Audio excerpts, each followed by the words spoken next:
A paz do Senhor, meus irmãos. Ainda temos alguns irmãos ali se deslocando, mas os irmãos podem voltar ao seu assento, podem ficar à vontade. Aqueles irmãos que estiverem um pouquinho mais distantes e quiserem estar um pouquinho mais para frente, eu acredito que vai ser um pouquinho melhor, até para que nós possamos acompanhar juntos aqui o que nós temos em nossa projeção. Antes de iniciarmos o tema que nos foi proposto para os professores da faixa etária de adultos na Escola Bíblica Dominical, eu quero expressar a minha gratidão a Deus pelo privilégio de retornar a este seminário. Tive a honra de ministrar em diversas edições do nosso seminário da Escola Bíblica Dominical. Já há alguns anos tive este privilégio e eu me sinto muito honrado em poder retornar ao nosso seminário para tratar de um assunto bastante específico. Já no próximo minuto, ou nos próximos minutos, nós vamos falar sobre ele. Eu gostaria também, no início desta nossa conversa, justificar aos irmãos a minha saída logo após o término da nossa discussão. Eu devo estar ainda na cidade de Joinville, com o pastor Sérgio Melfior, ali no Templo Central, um trabalho específico com a juventude de todo o campo. Então eu preciso sair um pouquinho já de imediato, de maneira que aquelas dúvidas, aquele nosso contato, nós podemos ter posteriormente, através das redes sociais, de e-mail, de WhatsApp, para que nós possamos dar continuidade à discussão dos assuntos que foram propostos para nós neste workshop. Eu vou pedir aos irmãos ali na projeção, só para dar o start na primeira tela, e a partir de então, nós podemos passar por aqui. Vou pedir para minha esposa, para que me ajude aqui, irmã Andréia, se puder me ajudar aqui, na alternância dos slides, você vai me facilitar, que aí eu não perco nenhum minuto aqui, que é muito precioso para nós. Pode sentar aqui, ó. Meus irmãos, nós vamos falar então sobre algumas estratégias eficazes da educação. Eu vou ser bastante prático, nós estamos num workshop, mas neste início, ou seja, nesses primeiros 5 minutos, todas as informações que eu tenho aqui, os irmãos têm na sua apostila, e as outras informações que eu trouxe aqui, e que não estão no seu material didático, eu vou deixar à disposição dos irmãos. Então não há nenhuma necessidade de fotografar ou quem sabe se preocupar em fazer alguma anotação, porque todas as informações que não estão na apostila e estiverem aqui na nossa projeção, eu vou disponibilizar para os irmãos. Então, voltando à nossa tela, nós vamos tratar então, se puder me ajudar aí, Jean, a colocar já a tela, e a partir de então pode ficar só na projeção, não precisa utilizar as câmeras. Nós vamos falar sobre estratégias eficazes de educação. Em primeiro lugar, o primeiro tópico que os irmãos têm no material didático chama educação, ensino e aprendizagem. São 3 conceitos muito simples, não vou me demorar sobre eles aqui, apenas para nós termos uma fundamentação na hora que tratarmos das estratégias propriamente ditas da educação. Então, em primeiro lugar, este material está, exatamente como os irmãos têm aí na apostila, trazendo um conceito bastante rápido do que é educação. Então vamos ler rapidamente o que diz ali. Em português, esta expressão educação vem de um verbo, educar, e a sua origem, por sua vez, é latina, educare, que também é um derivado de ex, que significa literalmente fora ou exterior, e também do sere, que tem o significado de guiar, instruir e de conduzir.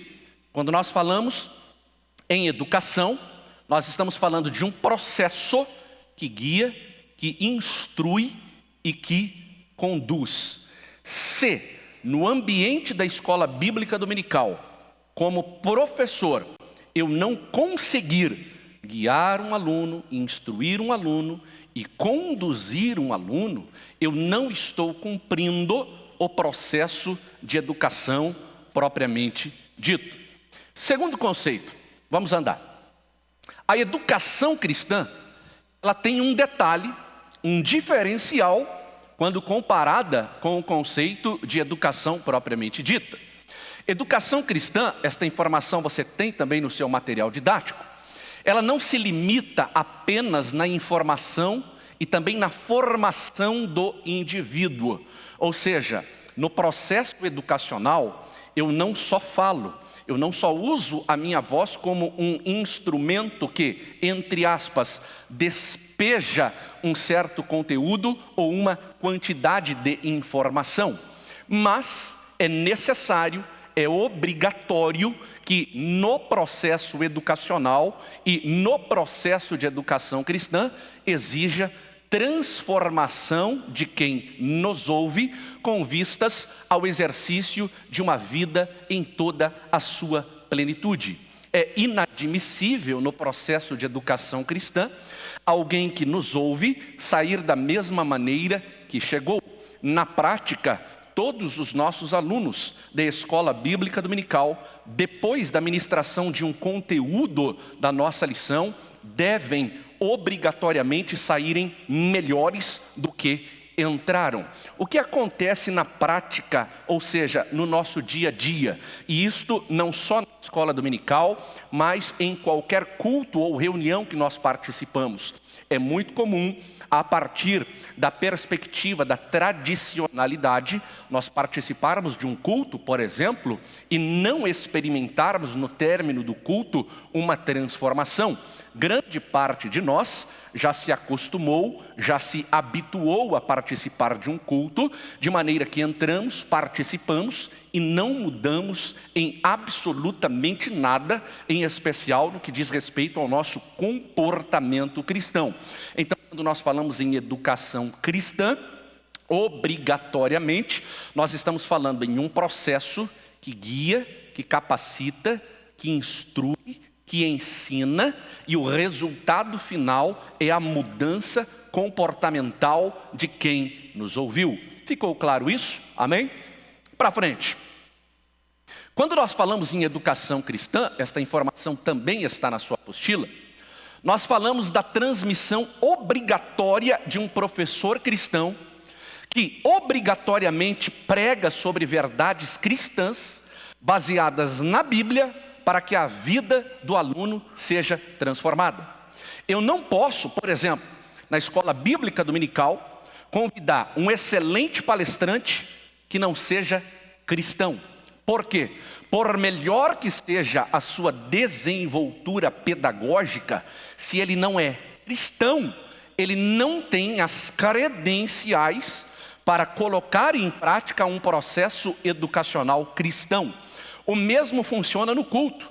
Eu não posso convidar alguém, por melhor especialista que seja numa determinada área, para ocupar um púlpito com o objetivo de ensinar uma verdade bíblica. Não haveria, neste caso, um processo educacional cristão.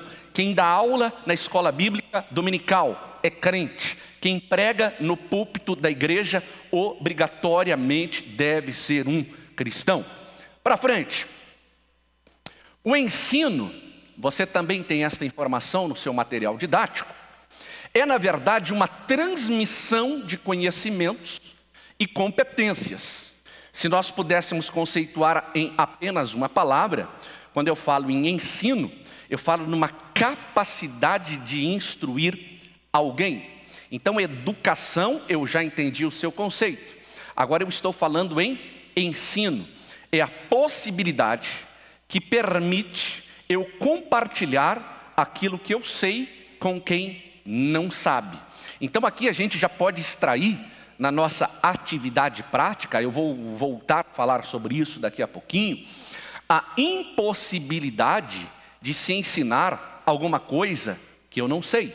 Voltando à realidade do processo educacional cristão, fundamentado nas Sagradas Escrituras, eu não tenho autoridade, eu não tenho moral para ensinar a Bíblia se eu nunca li a Bíblia toda. Então vamos ser bem objetivos e pontuais aqui.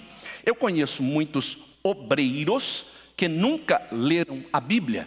Nós conhecemos muitos membros da igreja que nunca leram a Bíblia. Para dificultar ainda esta realidade, nós encontramos um grupo de pessoas que está na igreja e ele diz assim: quando chega no primeiro livro de Crônicas ou no segundo livro de Crônicas, eu pulo esses livros, porque esses livros se preocupam em apresentar uma genealogia, uma lista de nomes que não muda em absolutamente nada a minha vida e o meu relacionamento com Deus. Então eu não preciso ler determinados livros da Bíblia, porque isto não vai fazer diferença nenhuma na minha vida. Então você já começa a entender que uma pessoa que pensa desta maneira deveria por si só, através da sua consciência, rejeitar a responsabilidade de ensinar. E aqui fica uma lição para todos nós. Eu não sou professor moralista, mas fica uma lição para todos nós. Se eu ainda não li a Bíblia toda, procure o seu pastor, procure o seu superintendente, deixe de ensinar aquilo que você ainda não aprendeu. Para frente ainda nesta parte conceitual, quando nós falamos em ensino, obrigatoriamente nós nos lembramos de Jesus. Jesus teve um ministério que nós podemos resumir em 3 ênfases. Jesus pregava, Jesus ensinava e Jesus curava, numa demonstração clara, objetiva, de manifestação de milagres. Há uma discussão que não nos envolve, que tenta encontrar uma diferença entre o que é uma pregação e o que é o ensino. Algumas pessoas, quando ligam para minha casa para fazer um convite para eu pregar em um culto qualquer, eles mais ou menos perguntam assim: primeiro, quanto você cobra? Essa é a primeira preocupação das pessoas hoje, quando fazem um convite para alguém que vai pregar. Segunda preocupação: você prega ou você ensina? Aí, quem já ligou para minha casa e me fez essa pergunta, a primeira resposta: eu não cobro. A segunda resposta é: há diferença de pregação para ensino? Aí a pessoa diz: porque no meu congresso eu não quero ensinador, no meu congresso eu quero pregador.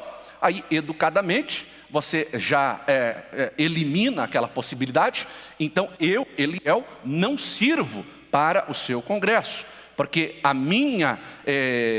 o meu desejo, a minha especialidade, se é que a gente pode usar esse termo, está na área do ensino. Porque pregação para muita gente é barulheira, pregação para muita gente é movimento, e por isso a igreja está vivendo uma miséria teológica, uma miséria bíblica, porque abandonou a presença de ensinadores nos seus cultos e também nos seus congressos. Do ponto de vista bíblico, teológico, não há diferença de pregação e de ensino, apesar de que, se há uma diferença, esta diferença está na ênfase ou no tempo. Pregação é a transmissão do evangelho num curto período de tempo. O ensino é a transmissão do evangelho sem uma preocupação com o tempo. Então Cristo pregava no sentido de que compartilhava a mensagem do reino em um curto espaço de tempo, e ensinava porque dedicava muito tempo para ensinar os valores do reino. Ficou claro isso? Amém? Vamos andar. O pastor Antônio Gilberto, pode voltar ali que eu não havia falado sobre isso. O pastor Antônio Gilberto, ele destacou que o mestre, ou seja, o padrão, o modelo para qualquer ensinador está na pessoa de Jesus Cristo, que é o nosso mestre. De forma resumida, ele nos apresentou as seguintes verdades. Primeiro, Jesus conhecia o conteúdo que ele ensinava. Não se atreva a ensinar um conteúdo que você não domina. Nós somos professores da Escola Bíblica Dominical. As nossas lições, que são divididas trimestralmente, nos apresentam 13 lições. Nem sempre eu, como professor, tenho domínio dos 13 assuntos. E um dos graves erros que todos nós que somos professores cometemos é não termos a humildade de reconhecer que num daqueles 13 temas eu não tenho domínio. E que eu deveria, no tema que eu não tenho domínio, convidar alguém que eu conheço, que tem compromisso com Deus e com a sua palavra, para ministrar no meu lugar. Há aqui no nosso meio professores do curso Ensinai? Tem alguém? Tem vários professores aqui. Eu fui coordenador do curso Ensinai por alguns anos na igreja e montei, juntamente com o então presbítero Neir, o nosso curso médio do Ensinai. Para os irmãos que são professores ou que já foram alunos, por exemplo, do curso Ensinai, no curso médio, nós temos aproximadamente, se não me falha a memória, 24 disciplinas, alguma coisa muito próximo disso. É natural que, por mais inteligente que eu possa ser, eu não tenho domínio de 24 disciplinas do campo teológico. Em algum momento, eu vou precisar recorrer a alguém que sabe mais do que eu num determinado assunto. Jesus conhecia o conteúdo que ensinava.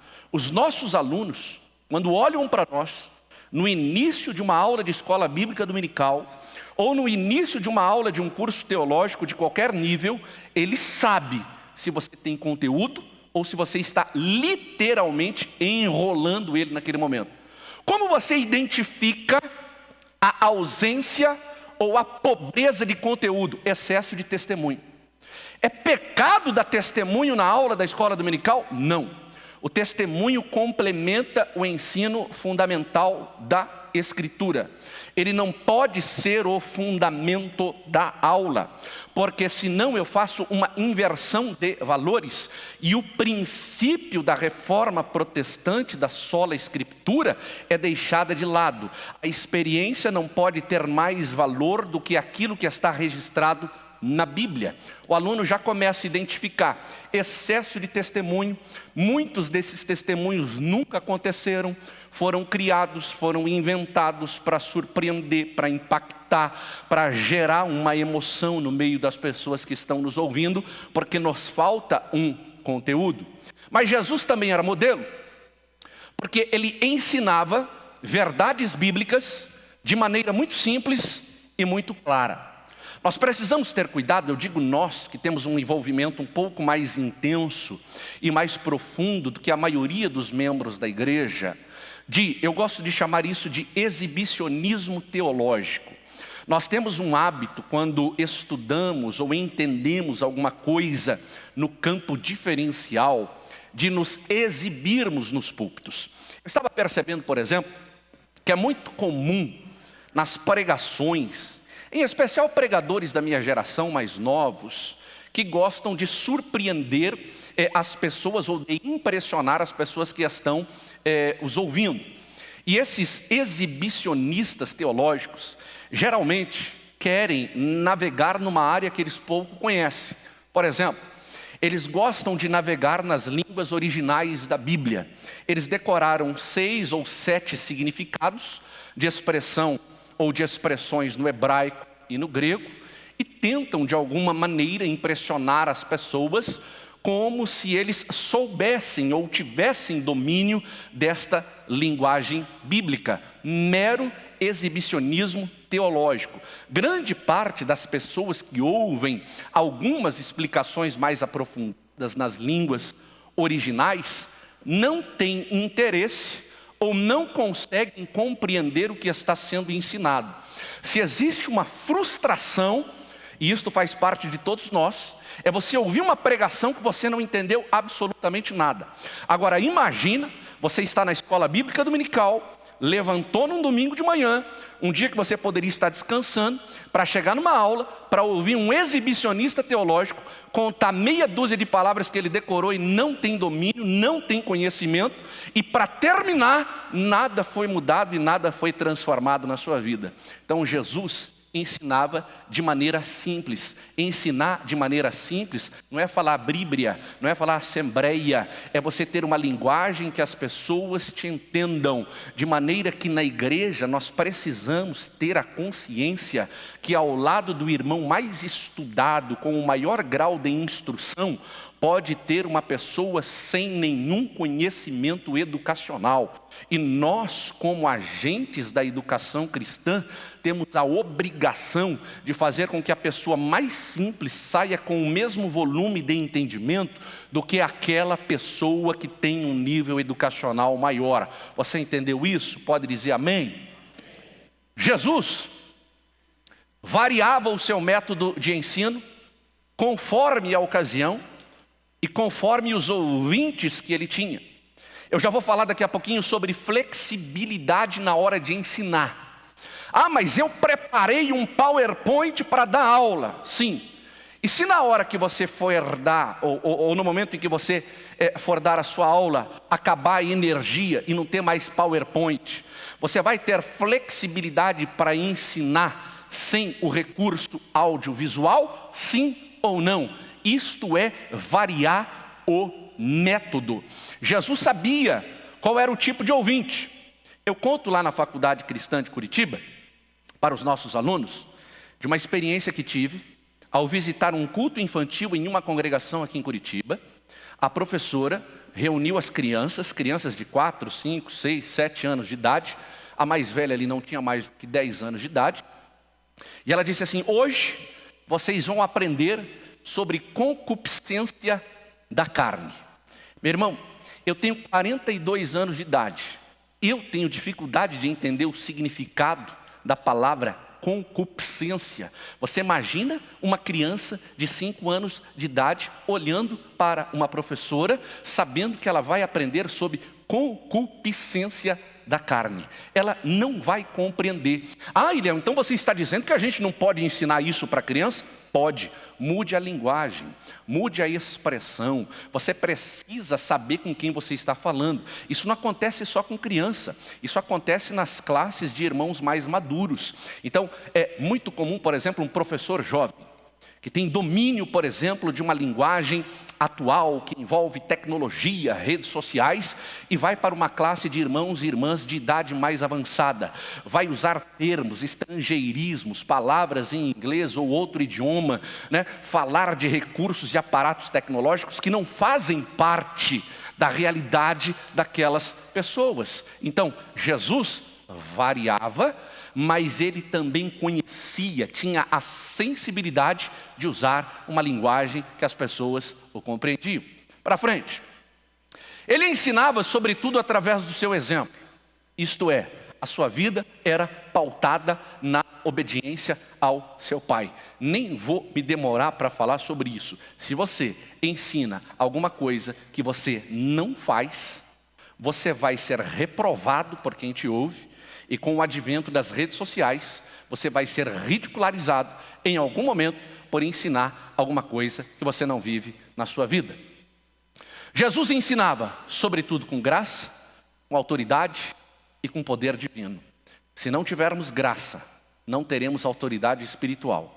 Se não houver graça na nossa vida, nós vamos impressionar as pessoas pela nossa oratória, mas ninguém vai ter experimentado uma transformação de vidas. Professor de escola bíblica dominical é responsável, por intermédio do seu ensino, em testemunhar a transformação do comportamento dos seus alunos.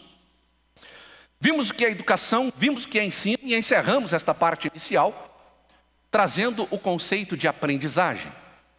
Este conteúdo também está no seu material didático, que nos diz que a aprendizagem é um ato de aprender ou adquirir conhecimento, em especial através da experiência ou de um método específico de ensino.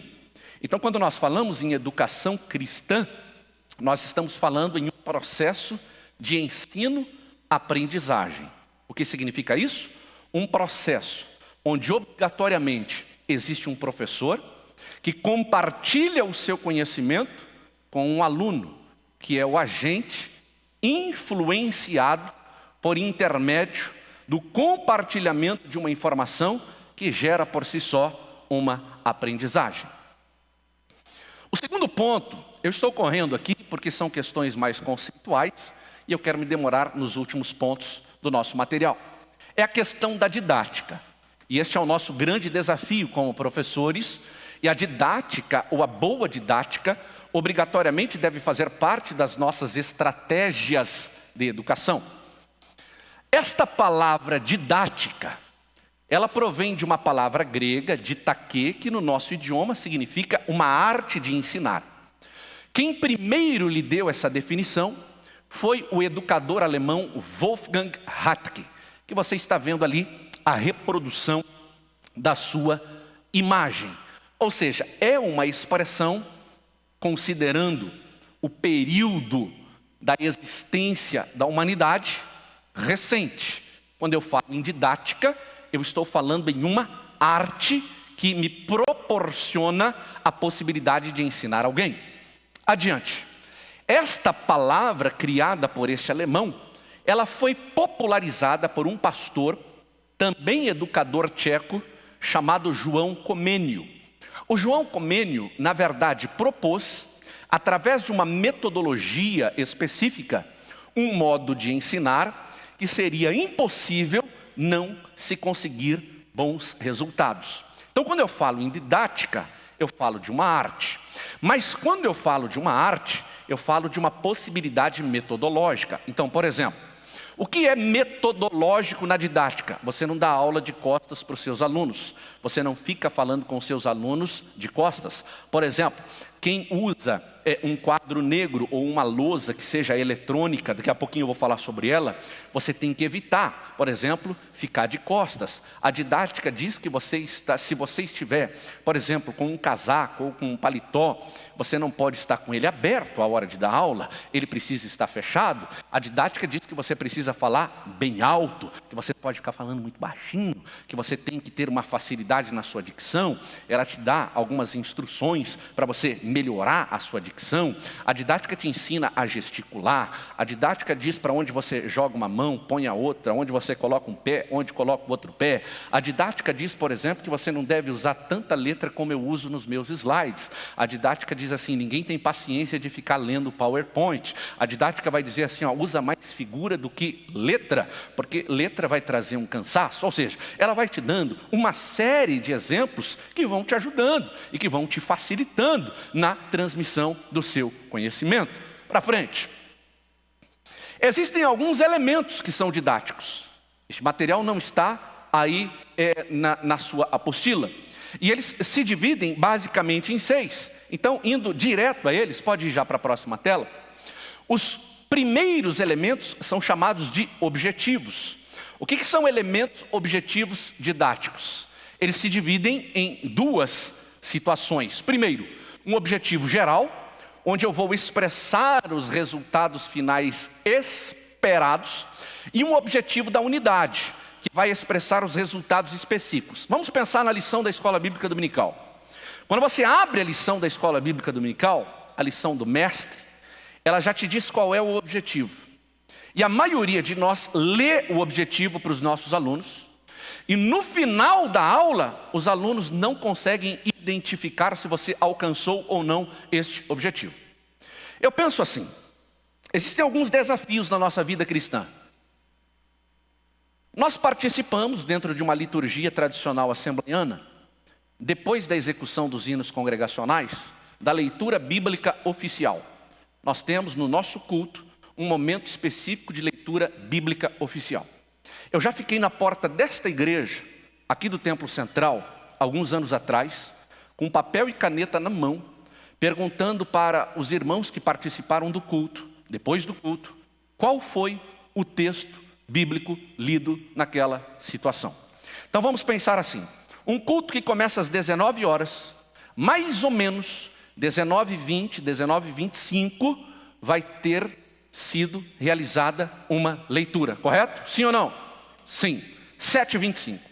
Pensando um culto que começou às 19 horas e vai encerrar às 21 horas, se passaram de 7h25 até 21 horas, quanto tempo? 1 hora e 35 minutos. Vamos arredondar isso para 1h40, porque nós geralmente temos ali aquele momento final, conclusão do culto, avisos, enfim. 1h40 depois da leitura de um texto bíblico em um culto qualquer, 95% dos crentes não se lembram mais qual foi o texto bíblico lido naquele momento. Segunda ideia, um pregador tradicional, quando vai ministrar a palavra de Deus, a primeira coisa que ele faz é abrir a Bíblia, ler um texto bíblico, para que esse texto seja o fundamento da sua pregação. Pregação nos nossos cultos, mais ou menos começa às 8h20. Estou falando pela liturgia aqui da sede, mas eu imagino que nas congregações e em outras denominações não seja muito diferente disso. 8h15, 8h20 é passada para o pregador a oportunidade. 9h, 40 minutos ou 45 minutos depois, eu já fiquei na porta daquela igreja ali. Aí você vai perguntar assim, você é curioso? Ficou incomodando os irmãos? Não, eu fiquei fazendo um trabalho para saber o que os membros desta igreja guardam e retêm daquilo que nós lemos da palavra de Deus. 60% não se lembram, 40 minutos depois, qual foi o texto bíblico que foi a base e que foi o fundamento da pregação daquele culto. Porque a gente não se preocupa com objetivo. O correto, nós que somos professores de escola dominical, depois de lermos o objetivo no início da nossa aula, e a nossa aula dura em média 50 minutos, eu deveria chegar no final e perguntar para os meus alunos, vocês se lembram o que eu falei há 50 minutos atrás, no que diz respeito ao objetivo? Aí eles vão te dizer se lembram ou se não. Aí uma pergunta que nenhum de nós quer fazer, porque a gente corre no risco de ter uma resposta negativa. Nós atingimos o objetivo? E sempre vai ter um aluno sincero que vai dizer assim, ó, não, eu não entendi. Você não, inclusive, nem falou sobre isso. Falou de tantos outros assuntos que não entrou no seu objetivo. Nenhum de nós vai querer ouvir um aluno falando sobre isso. Para frente. O outro elemento, pode caminhar para frente, é o plano de ação didática. O que é isso? O processo de planejamento constitui-se de 3 fases. Eu preparo, eu desenvolvo e eu faço uma avaliação. Então não preciso nem me demorar aqui. Vou dar aula? Me preparo. Vou pregar? Eu me preparo. Ele não está aqui, eu já tomei cuidado para ver se ele não estaria aqui, então eu posso falar dele aqui. Tem um irmão, eu falo aqui do Templo Sede, porque eu sou membro aqui do Templo Sede. Tem um irmão aqui no Templo Sede, ele não está aqui. Eu conheço já há alguns anos, eu cresci nessa igreja, eu nasci literalmente nessa igreja, que ele é contrário a ouvir pregadores que têm esboço. Então, se você chegar aqui no púlpito da sede um dia para pregar, e ele identificar que você vai ler um esboço, ele se levanta e sai em protesto. E fica lá na porta te esperando no final do culto, para te questionar por que você usou um esboço, uma vez que nós somos pentecostais, e na perspectiva dele ser pentecostal é ter uma revelação instantânea espiritual de uma exegese da palavra de Deus. Então tem desse tipo? Tem. E lá na sua sala de escola bíblica dominical é bem provável também que existam esses tipos. Isto é bom ou isto é ruim? Isto é bom, porque exige de você um preparo. Não tem aquele aluno, só para eu ter uma ideia aqui. Quem dos irmãos que está aqui tem alunos desafiadores, aquele que você tem medo de encontrar com ele, porque sabe que ele vai te questionar, ele vai fazer perguntas. Tem alguém aqui que tem esse tipo de aluno? Eu acho que só meia dúzia. Que bom, graças a Deus. A gente foi sorteado pelo céu para ter esse tipo de aluno. É aquele lá na faculdade eu tenho. Lá na faculdade da nossa igreja, tem um aluno desafiador, ou seja, eu fico orando a semana toda, que é para saber me comportar na frente dele, porque eu sei que eu vou chegar lá e ele vai me fazer um monte de perguntas. E desse monte de perguntas que ele vai me fazer, grande parte delas eu não vou ter a resposta. Então ele me obriga a orar. Nesse aspecto é bom, eu oro, eu leio mais, eu preciso meditar mais, eu preciso me preparar mais. Então quando eu falo em lição da escola dominical, obrigatoriamente eu preciso me preparar. Preparar significa estudar. Quem esteve aqui ontem à noite, o pastor Wagner falou um pouquinho sobre isso. O problema de você não preparar a lição, ou de preparar a lição na madrugada do sábado para o domingo.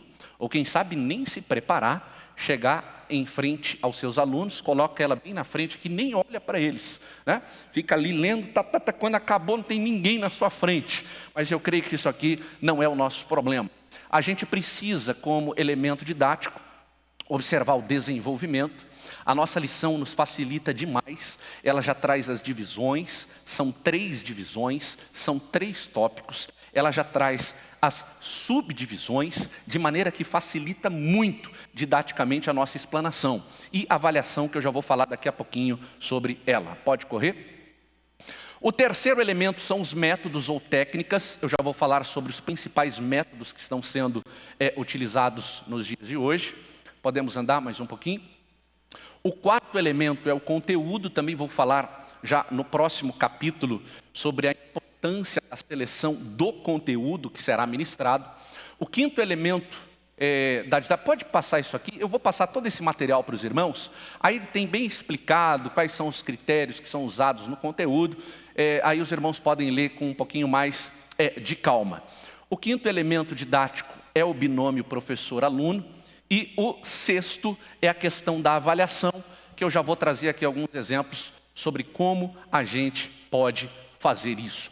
Eu não sei se tem alguém lá na mídia que pudesse colocar nesta tela inicial aqui o tempo.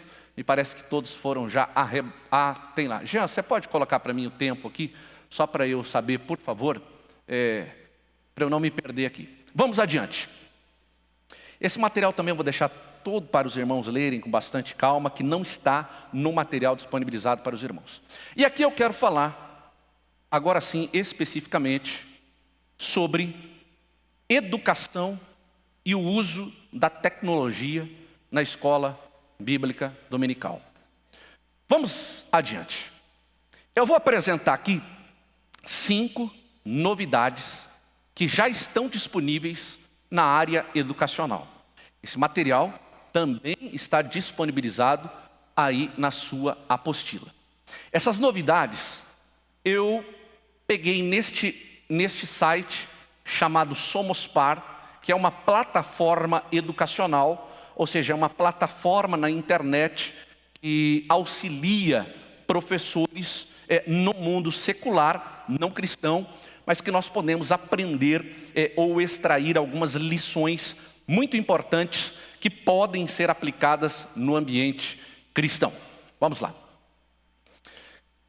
Primeiro recurso que nós precisamos entendê-lo é chamado de livro digital. Eu nem vou ler o texto porque eu já quero falar rapidamente sobre isso.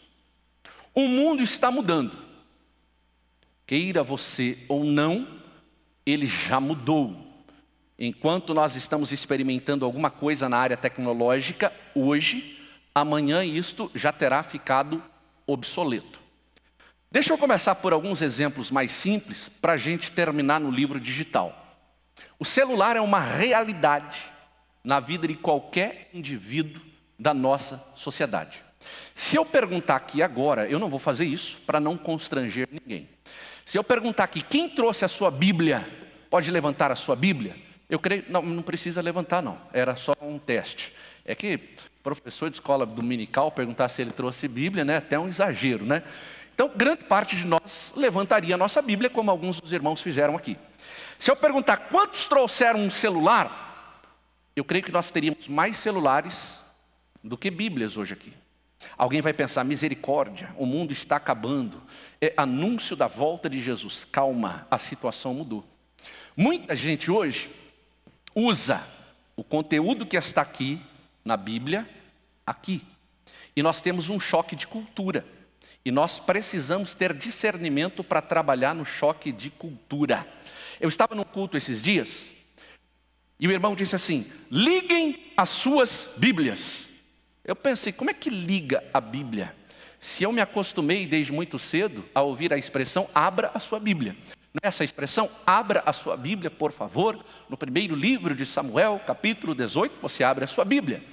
Aquele pregador disse, ligue a sua Bíblia. Todo mundo puxou um celular, ligou o celular e já foi no seu aplicativo da Bíblia, que está aqui dentro do celular, e conseguiu ler a Bíblia no celular. Naturalmente, como disse, isso é um choque de cultura.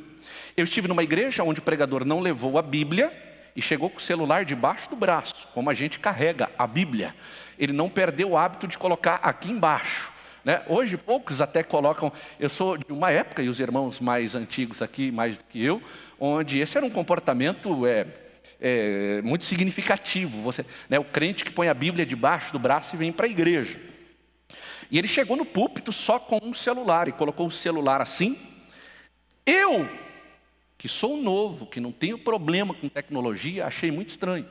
E eu fiquei pensando assim, não tem unção, não vai ter nada de graça, porque não tem a Bíblia. Ele está só com o seu tablet, ou com o seu iPad, ou com o seu celular, porque a gente tem esse choque de cultura, e isso é muito difícil. Então, o que seria recomendado? Eu estou falando para muitos irmãos aqui que não usam o celular, não usam a Bíblia no celular, não usam a harpa cristã no celular. Eu, Eliel, por exemplo, uso a harpa cristã só no celular. A minha Bíblia, a Bíblia que eu uso no dia a dia, para pregar, para cultuar na igreja, é uma Bíblia simples, como essa aqui. Ela já faz parte dessa moda de Bíblias, de ser um pouquinho mais fininha, chamada de Bíblia Slim, que é mais fácil de você movimentar. Ela não tem comentário, não tem nota de rodapé. Isso permite que ela seja um pouquinho mais fina. Então eu tenho esse hábito, e na minha Bíblia não tem a harpa. Muitas Bíblias já têm a harpa, isso facilita, mas torna a Bíblia um pouco mais grossa. Então eu carrego a minha harpa cristã no celular. Agora o que eu faço para não escandalizar? Porque eu vou no culto, nas congregações, nas cidades onde eu vou, eu não posso simplesmente deixar minha Bíblia no banco, pegar o meu celular e começar a cantar o hino 15 da harpa, porque eu vou escandalizar alguém. É muito simples, levo a minha Bíblia, coloco o meu celular dentro da Bíblia, tiro todo o brilho da tela, porque tem crente que gosta de brilhar, né? Ele nasceu para brilhar e resplandecer literalmente, né? Então você tira todo aquele brilho excessivo da sua tela, põe dentro da Bíblia, pronto. Você não vai escandalizar quem está te vendo, vai evitar uma série de julgamentos, e assim eu faço também com a Bíblia. Eu tenho dificuldade na minha vista, além de miopia, eu tenho astigmatismo, e o grau está aumentando a cada dia, de maneira que eu tenho muita dificuldade hoje de enxergar um texto na Bíblia. Não carrego a Bíblia de letra gigante, porque o seu tamanho me incomoda também. Então eu tenho a preferência de ler a Bíblia no celular. Agora, eu posso chegar em muitos ambientes e escandalizar. Então, da mesma forma, coloco meu celular dentro da Bíblia, né? O leitor da Bíblia diz, vamos ler em Gênesis. Então eu abro aqui em Gênesis, né? Porque eu já vi gente falando, vamos ler em Gênesis. Quando você abre em Gênesis, fica pouca folha aqui e muita folha aqui. Eu já vi crente lendo Gênesis aqui, ó, bem divididinho, né? No meio. Então você de longe já vê que ele está mais perdido, né? Que alguém que não enxerga no meio de um tiroteio. Então você abre aqui, né? Gênesis, coloca o seu celular de forma bem discreta aqui, sem muito brilho, pronto, você não vai escandalizar, não vai chamar atenção, não vai passar por um julgamento desnecessário. Então tudo isso são situações que a gente pode encontrar. Então hoje nós temos, por exemplo, a lição da Escola Bíblica Dominical Digital. É bem provável que você já deu aula para um aluno que não comprou mais a revista impressa. Ele está lá na sala com o seu celular e ele vai te acompanhar pelo celular.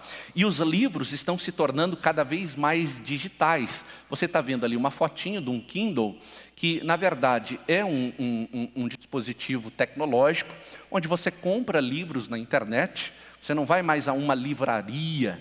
Lembra das antigas videolocadoras? A gente ia numa videolocadora, alugava uma fita VHS, assistia em casa, depois tinha que rebobinar ela, porque se você não rebobinasse ela, você pagava uma multa e devolvia em uma videolocadora. Hoje você tem uma série de plataformas onde você baixa, e talvez a mais conhecida, que está tirando muito crente da escola dominical, chamada Netflix, porque ele passa a noite toda vendo série, aí naturalmente não acorda no domingo para ir na igreja, né? Sem falar daquele que já não vai mesmo, porque não pode perder nenhuma sequência daquela ali, né? Na verdade, é uma tecnologia que, se você souber usar, vai ser benéfica para você, mas se você não tiver equilíbrio, obviamente vai te prejudicar. Então, uma das grandes estratégias hoje é você saber utilizar os livros digitais. No nosso caso, a lição da Escola Bíblica Dominical Digital facilita em muito, porque é muito mais fácil um sujeito não esquecer o celular em casa do que a lição da escola dominical. Quer ver um outro exemplo? Quando você veio para a igreja, se no meio do caminho você descobriu que você esqueceu a sua Bíblia, você não voltou em casa para buscá-la. Se você estava vindo para a igreja hoje e descobriu no meio do caminho que o seu celular ficou em casa, eu garanto que você voltou, porque você não consegue ficar sem o seu celular. A minha esposa é um exemplo vivo disso, né? Não consegue, ela fica brava, mas é verdade, né? Interessante. A gente dorme do lado do celular. Lá em casa, se eu esquecer, por exemplo, de noite, o celular na cozinha, eu me levanto, pego ele, posso estar morrendo de sono, eu levanto, pego ele e coloco bem ali do meu lado. Porque nós já nos tornamos dependentes do celular. Você já viu quando acaba a bateria do seu celular? Eu volto para casa, eu cancelo tudo que tinha que fazer, não me relaciono mais com ninguém, fico triste, abatido, com suor, frio, volto para casa desanimado até o momento que o celular vai ser recarregado. Por quê? Nós nos tornamos dependentes desse tipo de situação. Quando eu acordo hoje, antes de eu abrir o olho, eu bato do lado para saber se o celular está ali e puxo ele. Quando eu tenho certeza que ele está na minha mão, eu abro o olho e começo já a ver as primeiras informações do dia. Então nós precisamos saber utilizar esse tipo de equipamento para benefício da educação cristã. Para frente. Formação continuada online. A grande estratégia de ensino hoje é o ensino à distância. O ensino à distância é caro? É. Mas deixa eu contar um caso aqui para vocês. Eu tenho um colega, um amigo, por uma questão ética, não vou dizer o seu nome. Ele dá aulas no WhatsApp. Ele montou, no escritório simples da sua casa, um tripé, uma lâmpadazinha, comprou um pequeno microfone e fez um investimento na ordem de R$600. R$600 pagos em 10 parcelas de R$60. Ele senta uma vez por dia, grava uma aula de 35 minutos e vende esta aula em grupos específicos e fechados dentro do WhatsApp. Eu falei com ele dia desses, ele disse assim: Eliel, eu estou ganhando R$9.500 por mês. Meu irmão, não sei se você entendeu. R$9.500 é um salário muito bom. É um excelente salário. Se você acha que é pouca coisa, depois eu passo os nossos dados bancários. Você pode fazer uma transferência direta e vai abençoar, como diz os pregadores aí, o meu ministério. Não é mais ou menos assim que eles falam? Um investimento de R$600, hoje ele ganha R$9.000. Eu digo assim, você acorda que horas? Meio-dia. Acordo meio-dia, almoço, tomo banho, me arrumo, às 2 horas eu gravo, 3 horas eu volto a dormir, porque eu já não tenho mais o que fazer. Agora pense você como professor da Escola Bíblica Dominical. Nós temos, na revista da Escola Bíblica Dominical, uma orientação, ou uma sugestão de leituras bíblicas diárias. São versículos bíblicos que convergem para o assunto que vai ser discutido no próximo domingo. Para cada dia da semana, sim ou não, eu tenho um texto bíblico. Quanto custa eu parar, colocar o meu celular, ler aquele versículo, fazer um devocional de 2 minutos sobre aquele versículo e disparar para os meus alunos durante a semana? Você tem conteúdo que não vai se repetir para todos os dias da semana. E você vai obrigar os seus alunos a terem um contato permanente com você. Quanto custa isso? Absolutamente nada para você fazer isso. Gamificação. Essa aqui é uma palavra nova que muito crente tem medo de usar. Mas essa é uma estratégia de educação que está sendo amplamente utilizada no mundo secular e também dentro da igreja. Gamificação, como você sabe, é uma palavra que dá a ideia de jogos. Pode ter jogo na igreja?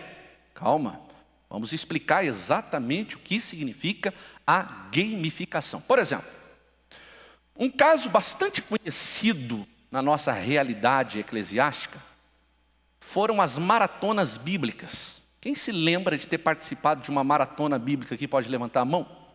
Hoje não existe mais isso, correto? Até porque seria injusto. O que está escrito em Gênesis capítulo 32, versículo 7? Pronto, é só ligar o celular, em pouquíssimos segundos eu tenho a resposta. Então seria injusto você fazer uma maratona bíblica nos dias de hoje. O André participou de algumas, né, André? Maratona bíblica é um conceito ligado à gamificação. Mas não é um jogo? Não, nós não estamos falando de jogos de azar como nós temos aí na vida e no mundo secular. Nós estamos falando, e eu creio que muitos dos irmãos aqui que levantaram a mão, por exemplo, decoraram alguns versículos, porque sabiam que iam participar de maratona bíblica e ficava a semana toda em casa decorando o texto. Eu me lembro que aqui na sede, aqui nessa igreja aqui, eu participei de muita maratona bíblica, e eu me lembro que uma das questões que colocavam era assim, ó, quem souber falar 15 versículos de cor, vai ganhar esse presente aqui. Eu já vinha com 20, porque eu sabia que ia ter um que ia falar 18, para ganhar do que falaria 15, eu já chegava com 20 aqui na igreja. Porque eu sabia que eu ia ganhar aquele prêmio. Isso é gamificação. É você gerar uma disputa saudável. Uma disputa que gera edificação. Isso é gamificação. Vamos lá. Eu trouxe alguns exemplos aqui. Por exemplo, quando você usa gamificação na escola dominical, eu já vou dar alguns exemplos rápidos aqui.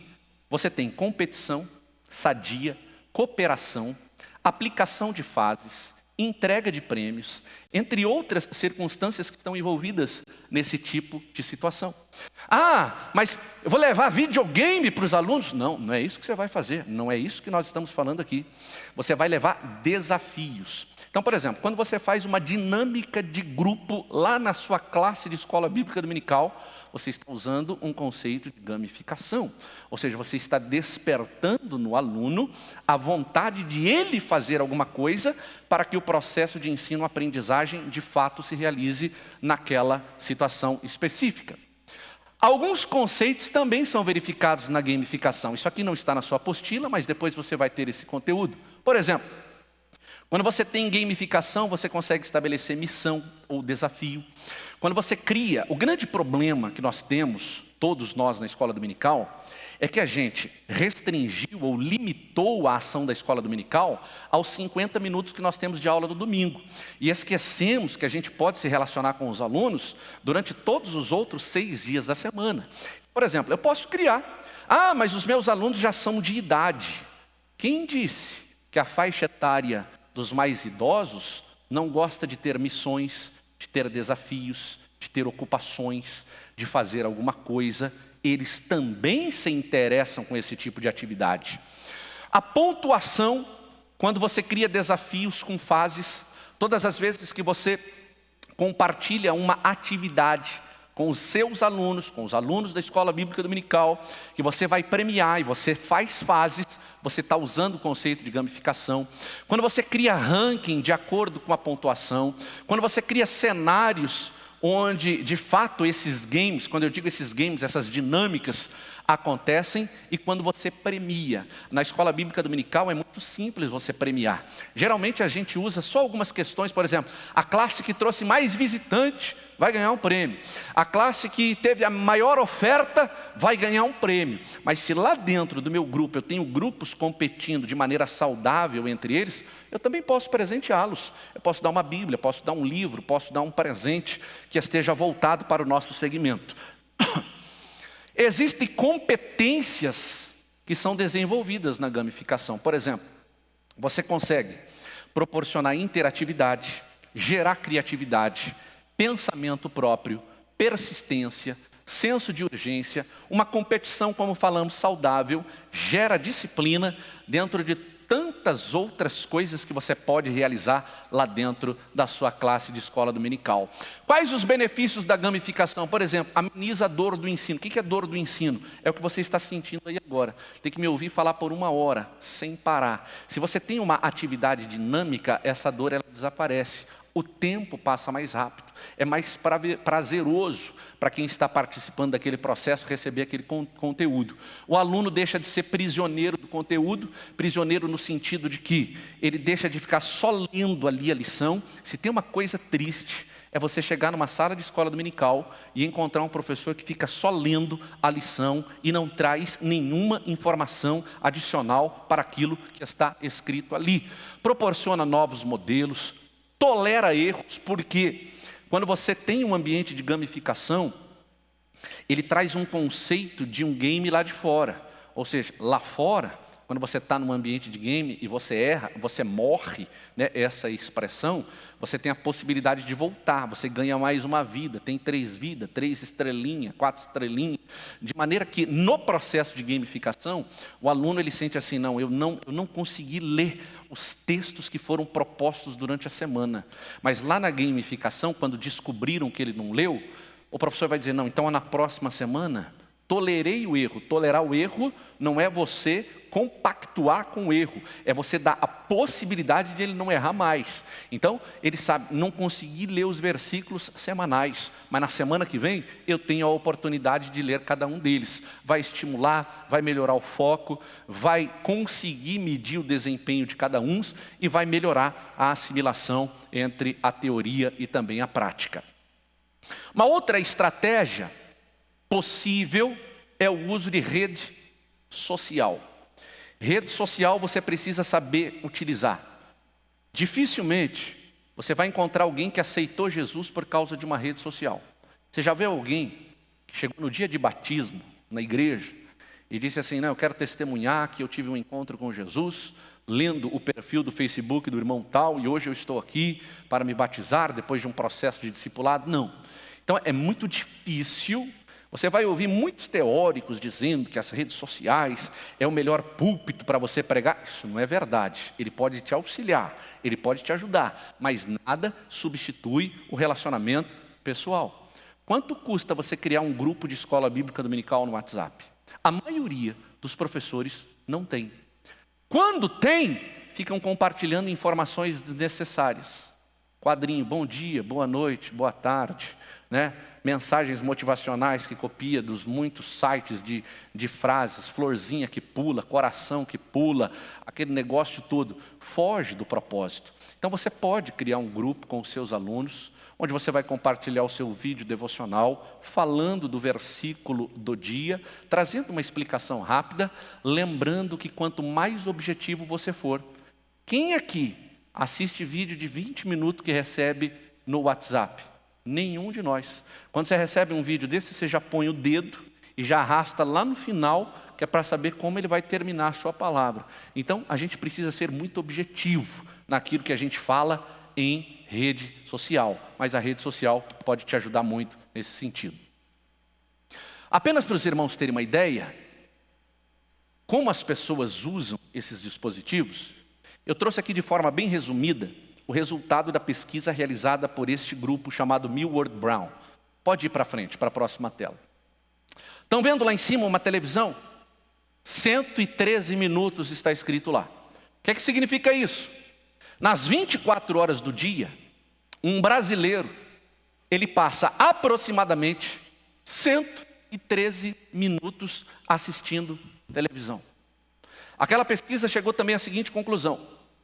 Uma pessoa, está vendo ali embaixo da televisão, um notebook, ele passa aproximadamente 146 minutos no dia na frente de um computador. Ah, mas se a gente somar todos os minutos... Não, ele assiste televisão e fica na frente do computador no mesmo tempo. Ele passa 66 minutos na frente de um tablet ou de um iPad. E lá em cima, um brasileiro, ele passa aproximadamente 150 minutos por dia olhando para a tela de um celular. Nós estamos falando aqui de aproximadamente 2h30 que a gente gasta nas 24 horas do dia olhando para o celular. Então eu preciso potencializar ou aproveitar o fato do meu aluno estar na frente de um celular para compartilhar com ele o conteúdo da lição da escola bíblica dominical no celular. Para frente. Há um fenômeno, quando a gente fala de redes sociais, chamado de empilhamento. Você concorre hoje com esse fenômeno. Então, por exemplo, ele está na frente do computador, olhando o vídeo que você produziu, aí ele minimiza aquela tela e começa a procurar outras informações que não tem nada a ver com aquilo. E às vezes ele tem 10 telas abertas na frente dele. Ele está lendo uma notícia na Folha de São Paulo, ele está olhando para uma notícia na Gazeta do Povo, ele está olhando para um versículo da Bíblia, ele está olhando para um conteúdo familiar, uma palavra que um familiar mandou para ele, e ele consegue dividir a atenção em vários assuntos ao mesmo tempo, chamado de empilhamento. Isso acontece muito no culto, isso acontece muito na escola dominical. O irmão está aqui olhando para você, de repente ele abaixa a cabeça, ele está atualizando o perfil dele no Facebook. Aí o culto volta, ele olha para você, depois ele já abaixa, já começa a olhar para a agenda de trabalhos e atividades que ele vai ter durante a semana para frente. E existe também o chamado alternador de dispositivos.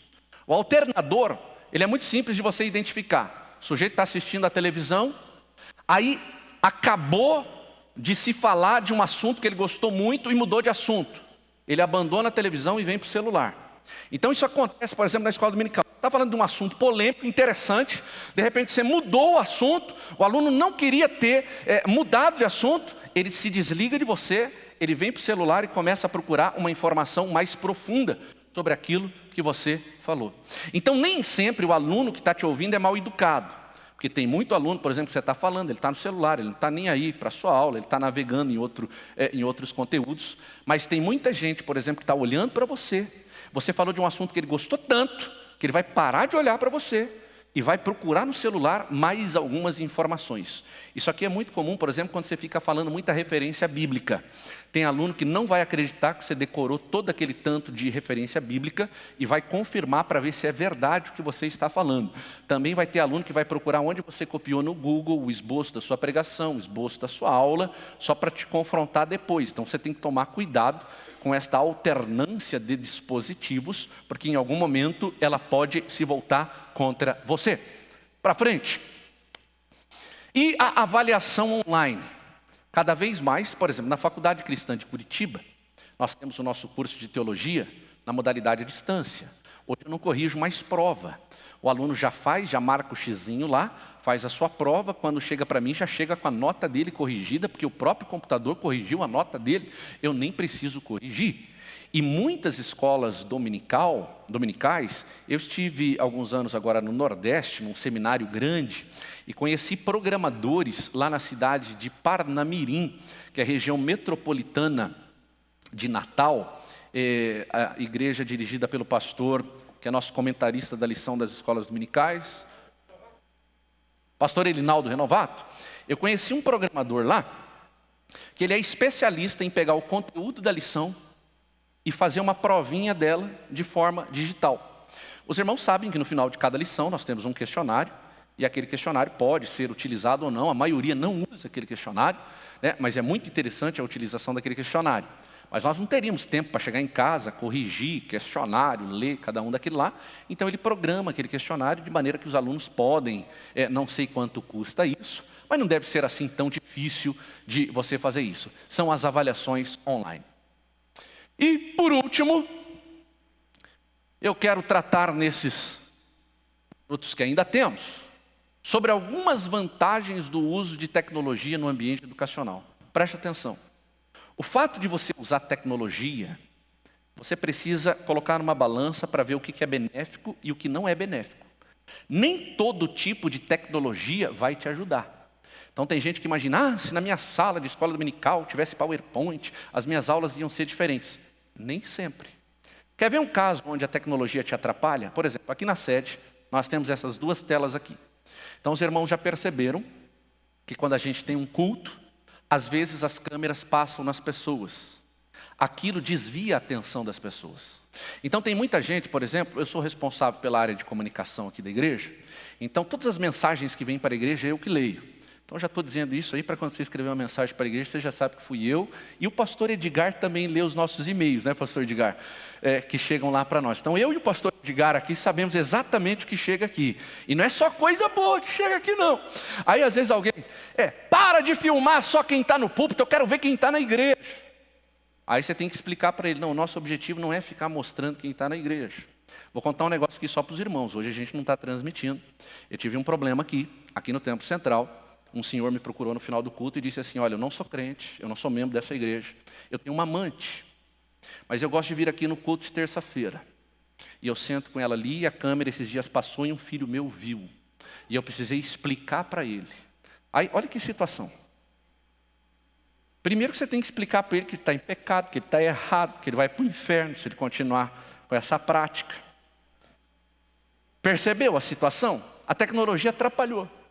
Outro dia um menino aceitou Jesus aqui, um jovem, 18, 19 anos. E a câmera veio nele, chorando, aquela emoção. Aí ele me chamou. Meu pai não pode saber que eu entrei na igreja. E se ele ver essa imagem aí que vocês passaram, eu tirei. Às vezes, quando você vai procurar um culto ali no Face que não tem, é porque aconteceu alguma coisa disso, eu precisei tirar. Ele disse assim, eu vou ser punido dentro de casa, meu pai vai me expulsar de casa, meu pai não pode saber que eu aceitei Jesus, e vocês filmaram eu chorando. Então é o tipo da tecnologia que atrapalha, que não vai contribuir com absolutamente nada.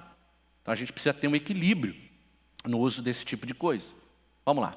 Então primeiro, quando eu uso tecnologia, essas informações você tem aí na sua apostila, ela vai melhorar a interpretação de algumas informações. Por exemplo, vou dar uma aula de geografia bíblica e não mostro um mapa. É difícil você ficar mentalizando o mapa da Palestina, por exemplo, nos tempos de Jesus, na sua mente. Mas aqui não tem PowerPoint para mostrar. Sim, você pode comprar uma cartolina, ainda se vende cartolina por aí, e você pode fazer um desenho mesmo que à mão, ou aumentar numa reprodução de Xerox, né, um desses mapas que a gente tem coloridos na Bíblia, por exemplo, da Palestina nos tempos de Jesus. Quando você usa isso que é visual, a interpretação das informações fica muito mais fácil. Por exemplo, eu estava ensinando esses dias sobre a saída do povo do Egito em direção à Terra Prometida. Eles andaram 40 anos, num trajeto que hoje, se você olhar para o mapa, fica fácil. Se você olhar para o mapa, a saída do Egito até a Terra Prometida tem aproximadamente 420 quilômetros.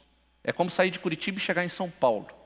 Eu não sei se vocês já fizeram as contas, mas um sujeito normal, andando aproximadamente 8 horas por dia, ele consegue caminhar 420 quilômetros num tempo bem reduzido, diferente dos 40 anos que a nação de Israel peregrinou ali no deserto. Claro que teve todo um trabalhar de Deus, né?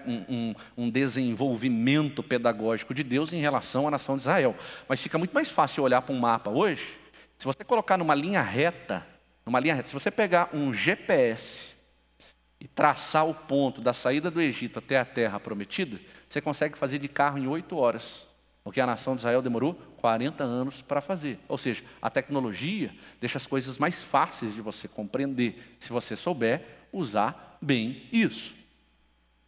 Segundo, possibilita a discussão de alguns temas, uma vez que ela pode criar uma série de situações benéficas. Por exemplo, um fórum. O que é um fórum? Você vai na internet, em vez de ficar publicando coisa contra o pastor, contra os obreiros, contra a igreja, você cria um fórum para discutir o assunto que foi discutido ali na lição da escola dominical. Às vezes o assunto é tão bom que os 50 minutos foram insuficientes para você compartilhar aquele assunto. Então você cria um fórum. O que é um fórum? Você faz uma pergunta e as pessoas entram ali, não custa nada isso, dando as suas opiniões, trazendo algumas respostas, né? Enriquecendo o debate. Terceiro, deixa a aula mais dinâmica e atraente. Imagina quando você fala sobre alguns personagens da história e também da Bíblia e apresenta a imagem deles para os alunos verem. Tem uma tecnologia que é muito cara, mas ela vai chegar dentro das igrejas dentro de pouco tempo, chamada aquela projeção em 3D, me fugiu o nome dela aqui, se alguém lembrar. Hologramas. O que é o holograma? Esse negócio de PowerPoint vai acabar dentro de pouco tempo. Eu me lembro quando nós compramos o primeiro retroprojetor da Assembleia de Deus em Curitiba. Eu fui com o meu pai à cidade de São Paulo e nós trouxemos 2. A igreja fez uma campanha para comprar retroprojetor. Quem lembra de retroprojetor aqui? Era aquele negócio grandão, a manutenção era cara. Lembra? Colocava uma transparência, aí tinha que tampar com uma folhinha, aí ia puxando devagarzinho a folhinha. Aí às vezes a folhinha caía, já mostrava tudo que tinha. Era um transtorno, não é? Quem usava retroprojetor. Aí nós ligamos aqui na igreja. Teve um grupo considerável de irmãos que se levantou em protesto naquele dia, porque a tecnologia havia invadido a igreja. Então a gente tem que ter todo um cuidado, choque de geração, precisa ter, explicar para os irmãos, mostrar que essa tecnologia vai trazer edificação, é a nossa responsabilidade. Eu estava aqui no Templo Central o dia que chegou o primeiro Data Show. A igreja fez uma campanha, custava o preço de um carro. Hoje você encontra Data Show por R$ 1.500, que você pode pagar em 24 vezes, naquele cartãozinho que é o... Como é que é o nome daquele cartãozinho que a gente tem, o vermelhinho? Que é do Itaú, mas é o Hipercard. Quem não tem isso aí tem que se informar. Bênção de Deus. Dá para comprar em 36 vezes o que você pensar, né? É bom demais, tá? É o tipo de coisa que ajuda bem, né? Eu estava aqui quando entrou aquilo. Eu estava aqui naturalmente quando nós montamos isso aqui. Agora vão vir os hologramas. O que é isso? Ele vai projetar em 3D. Então imagine que eu tivesse ficado doente, por exemplo, ou tivesse tido uma outra situação que me impossibilitasse de estar aqui hoje à tarde. Eu gravaria lá na minha casa ou num estúdio essa aula, nós ligaríamos esse projetor aqui e você ia me ver como você está me vendo aqui, só que uma imagem projetada. Eu poderia andar para lá, poderia andar para cá, o som ia soltar a minha voz e é como se eu estivesse aqui. Holograma, isso já existe. Eu já presenciei, por exemplo, uma palestra na cidade de Brasília, algum tempo atrás, onde o palestrante usou um holograma. Agora imagina você explicando para a igreja sobre os discípulos de Jesus. E você projeta os 12, faz os 12 andar nos corredores da igreja. Meu irmão, quem não é crente vai ficar crente, vai ser renovado, vai ser restaurado, porque vai ser uma emoção tremenda você utilizar uma tecnologia como essa. Imagina você falando sobre determinadas situações do Apocalipse, onde você consegue projetar em 3D e a igreja vê aquilo.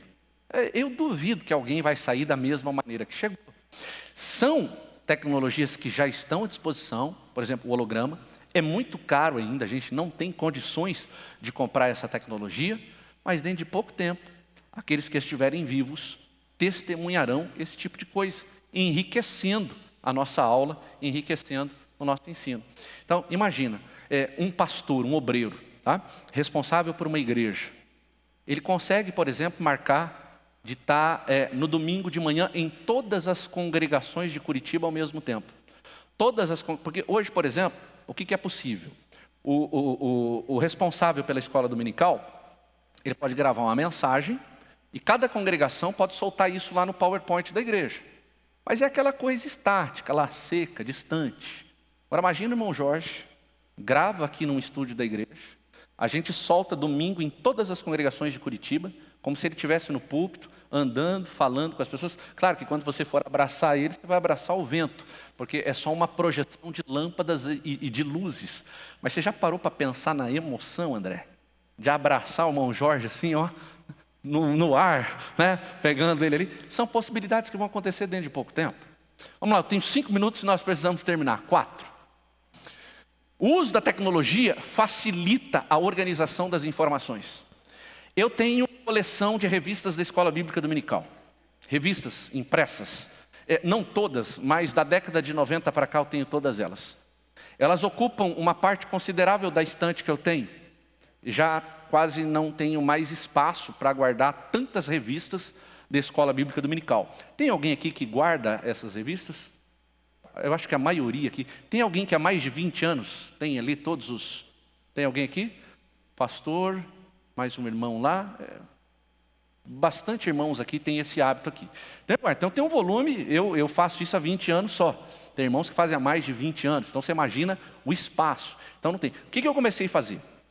Comecei a fotografar todas elas. Criei uma pastinha no meu celular. E dentro de pouco tempo eu vou ter todas elas aqui dentro do celular. E eu vou doar essas revistas para quem faz questão de ter ela impressa, guardar ali na sua casa, mas já não cabe na minha casa.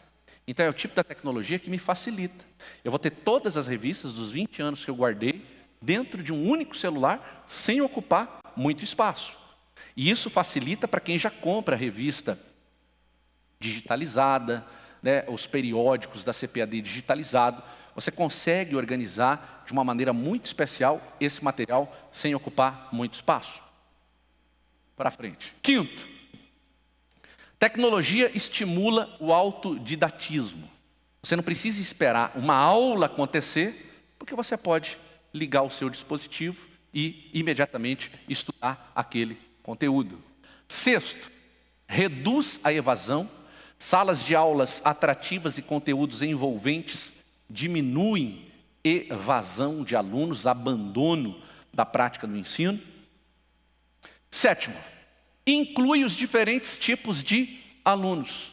Então, por exemplo, você tem hoje, uma responsabilidade social inclusiva. Então, você tem alunos com deficiência visual, com deficiência auditiva, que se tiver um aparelho, uma tecnologia, a gente conhece bem aqui em Curitiba, o João.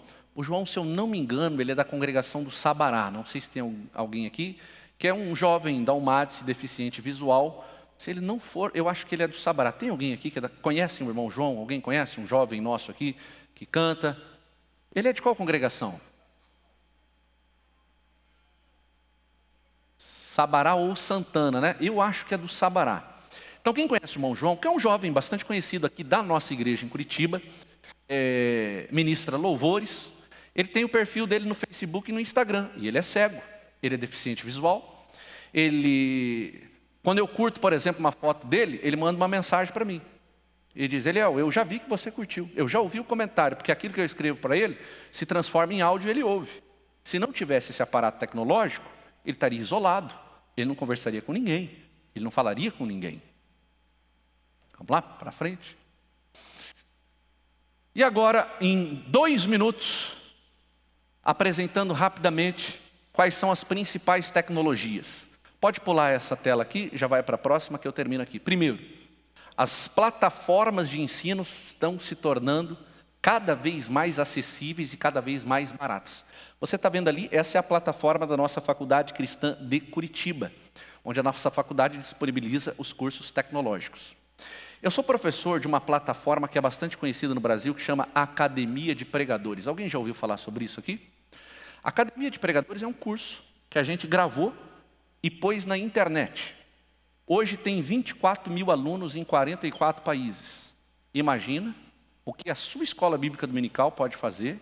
Se você pegar um celular, a gente grava no celular.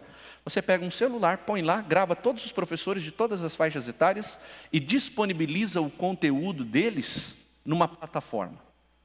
Hoje, lá na Uninter, por exemplo, eu dou aula para 17 mil alunos numa plataforma lá. Então, 24 mais 17, a gente tem, hoje eu estou falando para mais ou menos 40 mil pessoas por dia. Porque um celular me gravou e eu tenho a possibilidade dessa gravação de compartilhar aquilo com todo mundo. Segundo, as salas de aula invertidas. O que é sala de aula invertida? É aquela aula que você ouve antecipadamente no YouTube. A foto que você está vendo ali é da Assembleia de Deus em Paulínia, interior do estado de São Paulo, onde o professor está fazendo o comentário da lição da Escola Bíblica Dominical. Os irmãos mais antigos na fé aqui se lembram de uma época, por exemplo, que nos sábados a gente tinha uma classe presencial aqui na sede. Os professores vinham das congregações aqui para a sede, tinham uma aula do que iria acontecer no domingo. Hoje, por exemplo, se você entra na Academia de Pregadores, já estou fazendo propaganda deles lá, se você entrar, hoje você já consegue ter as aulas das 13 lições do trimestre. Porque num dia, um colega, um professor vai lá e grava todas as aulas. Isso se chama sala de aula invertida. Terceiro, o gamification, que eu já falei aqui, que são as possibilidades de você gerar uma competição saudável entre os alunos. E quarto, o microlearning. O que significa isso? Você cria no microlearning pequenos grupos, e nesses pequenos grupos você discute assuntos específicos, pontuais. Ou seja, na semana que antecede a sua lição da Escola Bíblica Dominical, você pode fazer, por exemplo, uma prática do microlearning no WhatsApp. Eu tenho 20 alunos. Então divide lá no seu WhatsApp esses 20 alunos em 5 grupos de 4 pessoas. Cada um desses grupos vai estudar um tópico, um subtópico da lição, de maneira que na próxima aula você consegue fazer uma dinâmica, onde um vai apresentar esse conteúdo para o outro vai ensinar para o conteúdo do outro, e você vai poder fazer uma conclusão daquela atividade.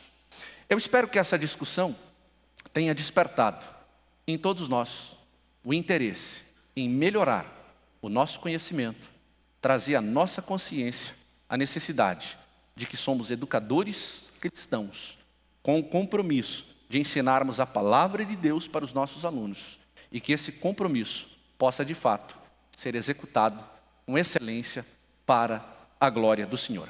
Que Deus os abençoe grandemente em Cristo Jesus.